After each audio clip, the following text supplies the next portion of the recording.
Jorinda and Jorindel, from Grimm's Fairy Tales, by Jacob and Wilhelm Grimm, translated by Edgar Taylor and Marion Edwards. This recording is in the public domain. Read by Bob Neufeld. There was once an old castle that stood in the middle of a deep gloomy wood, and in the castle lived an old fairy. Now this fairy could take any shape she pleased. All day long she flew about in the form of an owl, or crept about the country like a cat. But at night she always became an old woman again. When any young man came within 100 paces of her castle, he became quite fixed, and could not move a step till she came and set him free, which she would not do till he had given her his word never to come there again. But when any pretty maiden came within that space, she was changed into a bird, and the fairy put her into a cage, and hung her up in a chamber in the castle. There were 700 of these cages hanging in the castle, and all with beautiful birds in them. There was once a maiden whose name was Jorinda. She was prettier than all the pretty girls that ever were seen before, and a shepherd lad, whose name was Jorindel, was very fond of her, and they were soon to be married. One day they went to walk in the wood, that they might be alone, and Jorindel said, "We must take care that we don't go too near to the fairy's castle." It was a beautiful evening. The last rays of the setting sun shone bright through the long stems of the trees upon the green underwood beneath, and the turtle-doves sang from the tall birches. Jorinda sat down to gaze upon the sun. Jorindel sat by her side, and both felt sad, they knew not why. But it seemed as if they were to be parted from one another for ever. They had wandered a long way, and when they had looked to see which way they should go home, they found themselves at a loss to know what path to take. The sun was setting fast, and already half of its circle had sunk behind the hill. Jorindel on a sudden looked behind him, and saw through the bushes that they had, without knowing it, sat down close under the old walls of the castle. Then he shrank for fear, turned pale and trembled.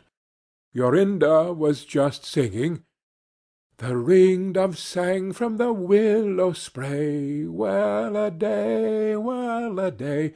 He mourned for the fate of his darling mate, well-a-day." When her song stopped suddenly, Jorindel turned to see the reason, and beheld his Jorinda changed into a nightingale, so that her song ended with a mournful jug-jug.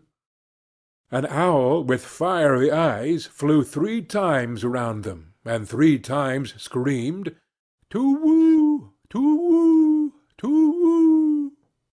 Jorindel could not move. He stood fixed as a stone, and could neither weep, nor speak, nor stir hand or foot. And now the sun went down, the gloomy night came, and the owl flew into a bush, and a moment after the old fairy came forth, pale and meagre, with staring eyes, and a nose and chin that almost met one another.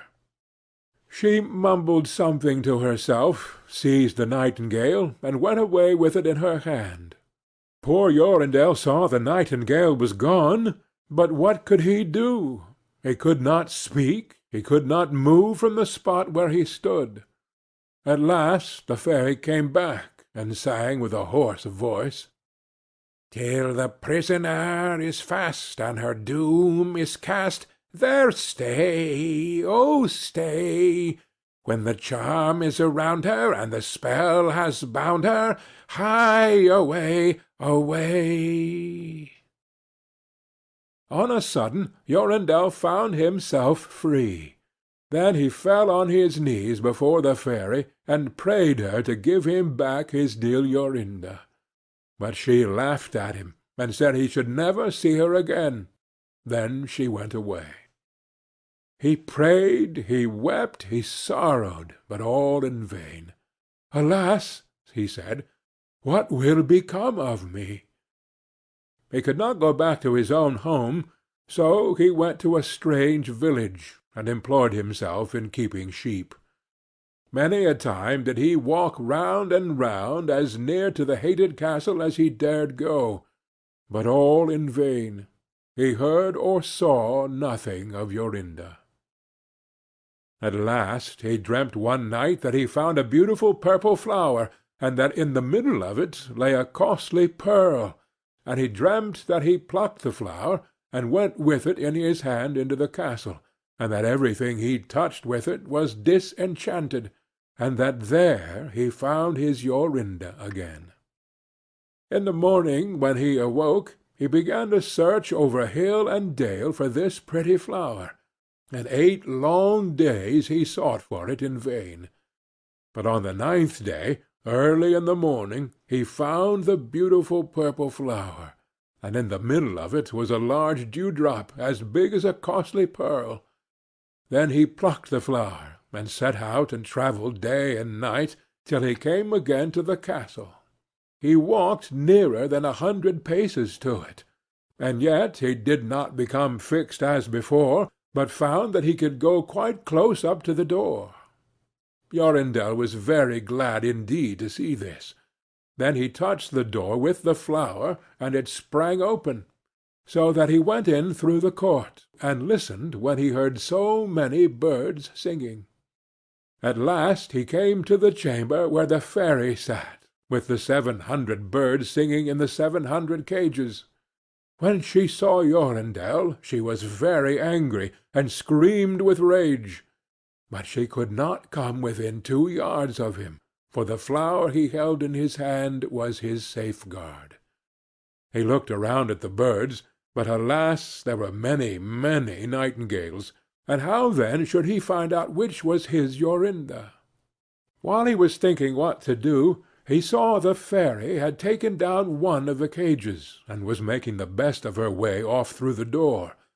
He ran or flew after her, touched the cage with the flower, and Jorinda stood before him, and threw her arms round his neck, looking as beautiful as ever, as beautiful as when they walked together in the wood. Then he touched all the other birds with the flower, so that they all took their old forms again, and he took Jorinda home, where they were married and lived happily together many years. And so did a good many other lads, whose maidens had been forced to sing in the old fairy's cages by themselves much longer than they liked. End of Jorinda and Jorindel.